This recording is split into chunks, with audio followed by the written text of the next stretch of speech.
Hello everyone, welcome to a new video. This time we're going to be covering Biden's top VP picks for the election. So this is according to the betting markets. Basically, people are betting on who they think the VP choice will be, and here are the top five. I'll talk about who they are, what position they have, and the pros and cons. So the first one here, we have Senator Amy Klobuchar from Minnesota. She is most known for her presidential run in 2020. Some of her pros, she's from the Rust Belt states, so she can have that appeal there, and that's a region that Joe Biden needs to retake in order to win, most likely. Minnesota is also a swing state. If Joe Biden wants to secure that state, he can with Amy Klobuchar. And also the name recognition. She has better name recognition than some of maybe the other people I have on this list. She's more known now because of her presidential run. And the main con that she has, which influenced her plummet in the betting odds, is the George Floyd case and her relations with the African American community. She is not well received by the African American community. She failed to prosecute and charge various officers involved in police brutality, and also the same officer that killed George Floyd. So that's probably the main setback. And if Biden were to pick her, there might be depressed African American turnout because of that, and they fear that she would be president if Biden steps down. The next pick at around 7%, 6.5, is Stacey Abrams. She was the Democratic governor nominee for the 2018 elections, and she almost won that governorship. And since then, she's become more of a star in the party, a fresh face. She almost won. She's from Georgia, that is becoming more and more blue. And that's a vital swing state now. She's also an African American, so she can appeal to that base.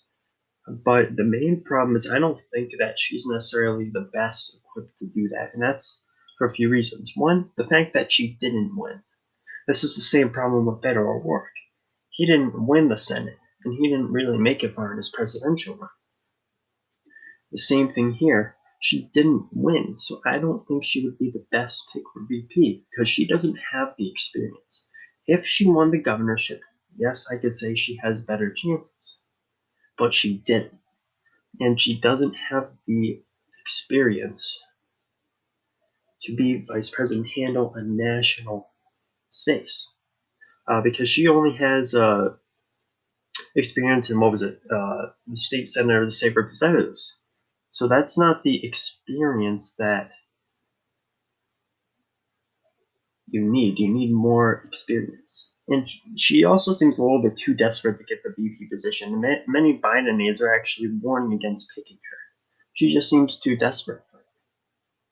Going on all these channels and being like, yes, I would love to be the VP. It doesn't seem right. So the next one we have at around 10.5% is Senator Elizabeth Warren. So her main pros is she could possibly unite progressives in the party. That would be her main role if she were a VP pick, to unite progressives and get those Bernie voters in, and also the support that she had.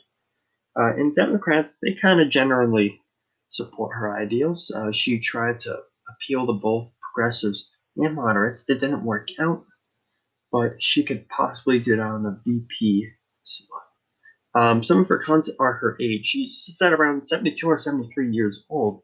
So if something, God forbid, were to happen with Joe Biden, and he had to resign, or if age got to him, Elizabeth Warren isn't a spring chicken either.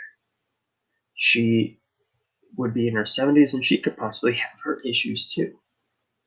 So that's probably one of the main drawbacks. Another one are those Bernie voters, the same ones that she's trying to unite. She antagonized Bernie Sanders. Don't forget that. She was accusing him of various things, such as saying that women couldn't become president.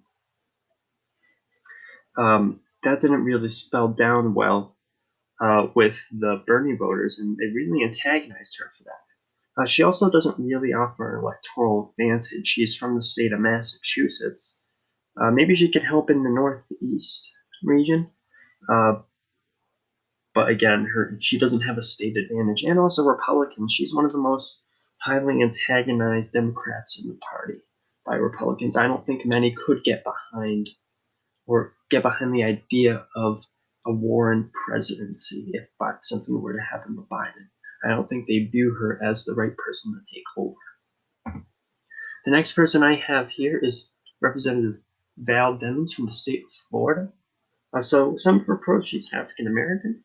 She can really appeal to those groups better than I think Stacey Abrams could. She also is involved in the law enforcement. She was involved in law enforcement for some time. And that could be both a pro and a con for her, but I'll start with the pro. She could possibly unite African Americans in law enforcement. And she could get various endorsements from police unions and other law enforcement agencies.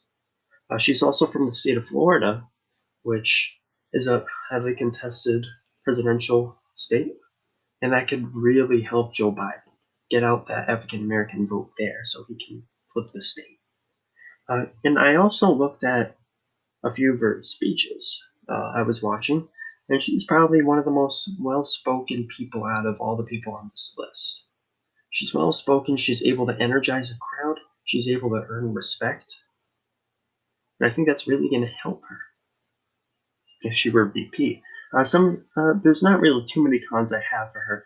One of the things, she doesn't necessarily have the most name recognition, which could be good and bad. It could be good because you're not going to be as antagonized because people don't know you as much. But also, if people don't know you, they're going to be like, who?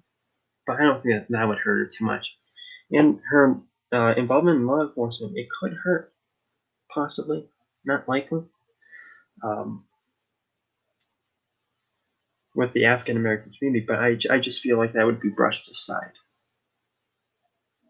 And the last pick here is Kamala Harris. She sits at around 40.5% in the betting odds, winning by a landslide compared to all the other candidates. She's pretty much the most widely known and most obvious candidate for the vice presidential pick. She's an African American, so she could bring out those communities.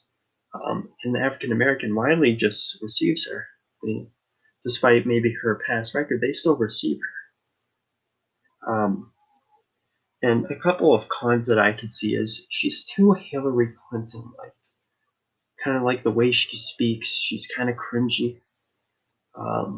Some people may point out her laugh. It kind of seems, I don't know if that would affect things too much. It might by some people. She seems a little bit too Hillary Clinton-like, but I don't see that as too much of a problem. And the other thing is her her record in prosecution as Attorney General for issues such as weed, for jailing people. That's something that Tulsi Gabbard hit her hard on during the second debate, and that really hurt Kamala Harris. So that could possibly spark some mistrust within Democrats and the African American community, but I feel like too that would just kind of be brushed aside by most people.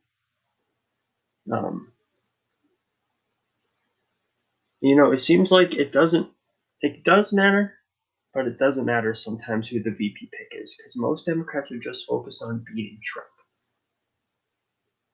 That's the main thing. They're not really so concerned about policy, and that's more with the Bernie voters. Not so much concerned about policy, they're more focused on beating Trump. So any of these picks would be okay. I think the best, in my opinion, out of all these is Val Demings.